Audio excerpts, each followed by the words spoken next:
আসসালামু আলাইকুম এভরিওয়ান। আশা করি সবাই ভালো আছেন। আমিও আলহামদুলিল্লাহ ভালো আছি। Let's start my video. সকালে বাসায় বসে বসে ভোর হইতেছি, তখন আমার ফ্রেন্ড আমাকে ফোন দেয়, বলে আয় দোস্ত ঘুরতে যাই। তাই ওর ফোন পায় আমি গাড়িটা নিয়ে বাসা থেকে বের হয়ে যাইতেছি তাড়াতাড়ি করে, কারণ বলছে গেলে কি জানি খাওয়াইবো। তাই বাসার বসে না থেকে তাড়াতাড়ি বাইরে হয়ে গেছি, কারণ বন্ধুত্বে যা টোপ দেওয়া যায় তাই লাভ। ওই যে বাসা থেকে বাইরে দিয়ে সামনেই জাম বুঝাই যাইতেছে, তাও তাড়াতাড়ি করে গাড়ি নিয়ে যাইতেছি যতটুকু যাওয়া যায় তাড়াতাড়ি। যাওয়ার সময় পকেটে হাত দিয়ে দেখি ভাই আমিও মানি ব্যাগ আনি না। এখন ভাবতেছি যদি ওই মজা কইরা থাকে আর কোনো জায়গায় যায় খাই, পরে যদি বিল না দেয় তাহলে তো মনে হয় আমার থালা বাসন মাজতে হইব, আরও মাজতে হইব, কিছু তো এমন হইতে পারে। পরে আর বাসায় ব্যাক করিনি, কারণ সামনে প্রচুর জাম ছিল। ওই জামের লেগে ক্যামেরা বন্ধ করে দিই।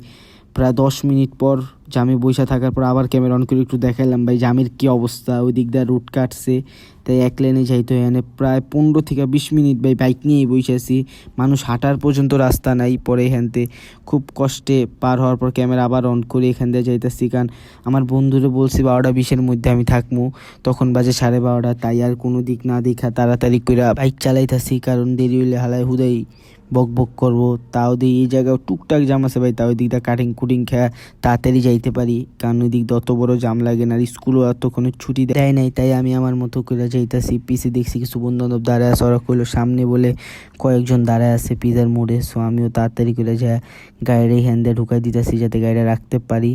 যেই গাড়ি রাখতে লোম পরে দিয়ে সামনেতে আমার এক বন্ধু আমার লগে মজা লওয়া শুরু করলো।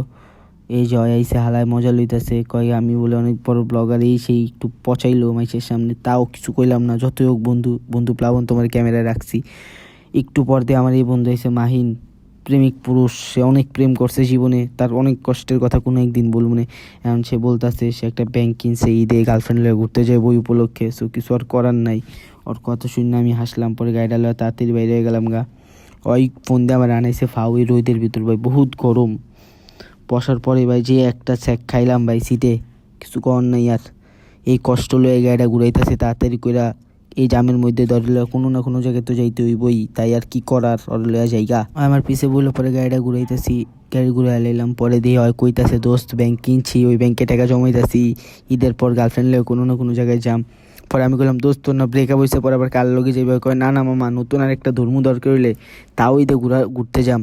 আমি কই দোস্ত যদি গার্লফ্রেন্ড না পাস আমার কইস, আমার গাড়িতে তেল ভরে দিস, আমি ফ্রি তোরে লয়ে যাম। এই কত হইন কয় আচ্ছা দেখি যদি গার্লফ্রেন্ড না পাই তোরেই বলবো। আমি কইলাম বন্ধু দিও তুমি স্পন্সরশিপ, তোমাকে আমি ভিডিওতে মেনশন করে দিব। পরে তাড়াতাড়ি করে ট্রেন না বাইক চালাই যাইতেছি। পরে জানি এখন কলেজ আবার ছুটি দিব, যতই হোক একটু কলেজে সিনিয়র আপু দেখবো বলে বন্ধু কইলো, তাই ওর হলে আমিও যেতেছি, ওই দেখবো ওর নাম করে আমিও দেখলাম। এই যে সিনিয়র আপুরে দিয়ে ছবি তুলে, কিছু করার নেই ভাই, কিছু কইতে পারুম না, সিনিয়র যতই হোক। পরে দিক দিয়ে যাইতেছি ভাই, প্রচুর রোদ ভাই, রোদের ভিতর কিচ্ছু ভালো লাগে না। ওই রোদের মধ্যে দিয়ে গাড়ি লয়ে যাইতেছি। পরে কইলো একটু সামনে দাঁড়া, একটা লাচ্ছির দোকান আছে, তোরে লাচ্ছি খাই। বন্ধুজন খাওয়াইতে চেয়েছে ভাই, আমি কি আর না করি, তাই গাড়ি গতি একটু বাড়াইলাম। পরে লাচ্ছির দোকানের সামনে গাড়ি রাস্তায় করে পার্ক করে তাড়াতাড়ি নেমে গেলাম, কারণ বন্ধু কইছে খাওয়াইবো, এটা তো আর মিস করা যায় না। পরে আমি কইলাম আমার একটা ভিডিও লয়ে দে, ব্লগ করি যতই হোক। পরে অর্থে আমার মোবাইলটা দিলাম, ওই আমার মোবাইলটা লয়ে পরে আমার একটু দেখাইলো, তখন আমার মোবাইল হিটে বন্ধ হয়ে যায়। পরে আবার একটু চালু করে একটু লাচ্ছির ভিডিও করে তা আবার বন্ধ হয়ে যায় ভাই হিটে, যে একটা গরম ভাই। পরে লাচ্ছি মাচ্ছি খেয়া কলেজের সামনে কতক্ষণ আড্ডা দিলাম, আড্ডা দিয়ে এখন বাসে চলে যেতেছি, কারণ ভাই আর ভালো লাগে না বাইরে। ওরে কইলাম ওরও আমি একটু সামনে পর্যন্ত আগাই দিম, কারণ এখন যদি ছেড়ে না দিই আর বাসা পর্যন্ত খারাপ দেখায়, তাও মানবতার খাতিরে বাসা পর্যন্ত না দিয়ে অটো স্ট্যান্ড পর্যন্ত দিয়ামু, কারণ আমি জানি বাসা পর্যন্ত দিতে গেলে আমি আর বাসে যেতে পারুম না জাম ঠিলা। পরে অটো স্ট্যান্ড পর্যন্ত নামাই দিয়ে আমি ডিরেক্ট আমার বাসায় রওনা দিলাম।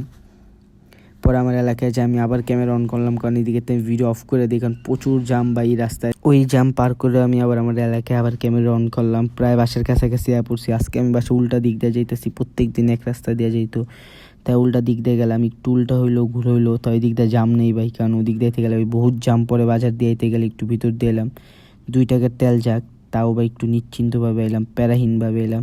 অ্যান্ড ডিরেক্ট আমার গ্যারেজের সামনে গাড়িটা ঘুরে ডাইরেক্ট গ্যারেজ করে দিম। এখন আর ভালো লাগতেছে না। থ্যাংক ইউ সবাইকে আমার এই ভিডিওটা দেখার জন্য। আসসালামু আলাইকুম everyone, thanks for watching my this video. সবাই অবশ্যই ভিডিওতে একটা লাইক করে দিন, আর ইউটিউব থেকে দেখলে সাবস্ক্রাইব, ফেসবুক থেকে ফলো করে দিন। থ্যাংকস ফর ওয়াচিং আবার।